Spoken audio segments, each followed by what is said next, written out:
from your vantage point at the foundational infrastructure layer, what is the single biggest hidden risk in RWA that many people in institutions are dangerously ignoring when they bring assets on chain? Thank you.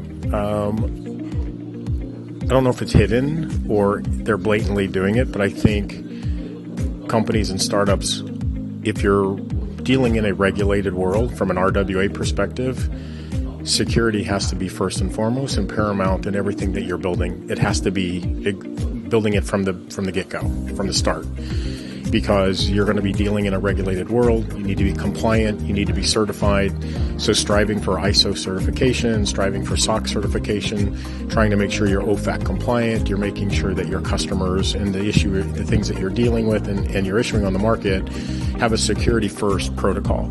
And you have to have multiple layers of security. So you're eliminating single points of failure, you're prying diversity into your infrastructure, and you're really making sure you got checks and balances both internally and externally as you're dealing in a regulated world. So I would say they're not ignoring it blatantly, right? But I think people can always lean in more and do more in that regard to make sure you're issuing something that is super compliant in a super regulated world and has the best security principles possible. Okay, and this actually brings me to the next question, because you mentioned single point of failure. There are a lot of blockchain nodes running on centralized cloud servers, and I think one way to that's kind of, it's the irony where it's supposed to be decentralized, but all of this infrastructure, as in cloud servers, they're still very centralized, controlled by just a handful of big tech companies. And that is a single point of failure. How do you see the industry kind of mitigate that? I know one way is DPN, but DPN is not a scale where it can serve so many nodes. Well, there's plenty of competition out there, right? Obviously, you have AWS, you have GCP, you have Azure, you have Oracle Cloud, and other tier 2, tier 3 types of cloud providers. You also have a ton of bare metal providers too as well that offer further diversification, right? So if you're a sophisticated node infrastructure and staking infrastructure provider like Blockdaemon, you work with any and all of those providers. We offer up 70 different points of presence where we can deploy infrastructure. And you can do so in a cloud environment, and you can do a lot in a bare metal environment. And certain chains and protocols function a lot better in a bare metal environment than they do in a cloud environment, and vice versa. It just really depends upon what you and your clients want and what your clients achieve. I think there's still a lot of vendors out there. There's a lot of diversification out there. There's geographical diversification. There's vendor diversification. But yes, in some cases, depending on how far you want to get down the layer stack, yeah, they're probably all on the same fiber in some cases, or in most of these cases, it's diversified fiber and they have alternate routes.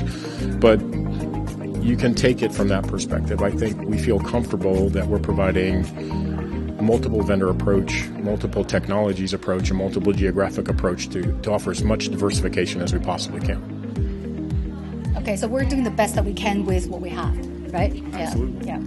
Okay, next one is, so node infrastructure and staking are becoming very competitive with even major cloud providers entering the scene. Is the business of blockchain infrastructure a race to zero on fees, becoming a low margin utility? No, I don't think so. Yes, there's a lot of competitors. I think, though, depending upon where they're launching from. I think our structure, being an 8-year-old infrastructure and staking company and being headquartered in the United States, we have certain regulatory and compliant responsibilities that most of the other vendors don't, because they're not in the United States. They may not be ISO certified. They may not be SOC compliant. They may not have the security principles that we do. They may not have to issue audited financials. You know, we have Citi and JP Morgan and Goldman Sachs on our cap table and on our board. So we have certain responsibilities in order to have them as customers and investors, right? Whereas other providers around the globe may not have those same stringent requirements as we do, right? It's not a race to the bottom, because there's always more L1s, there's always more L2s coming. There's there's massive capabilities of offering just more than just nodes and staking. Blockdaemon offers a wallet infrastructure. We offer access to DeFi protocols. So we provide connectivity to decentralized exchanges for swaps, lending and borrowing, earn capabilities, staking capabilities, liquid staking capabilities, sourcing on-chain data.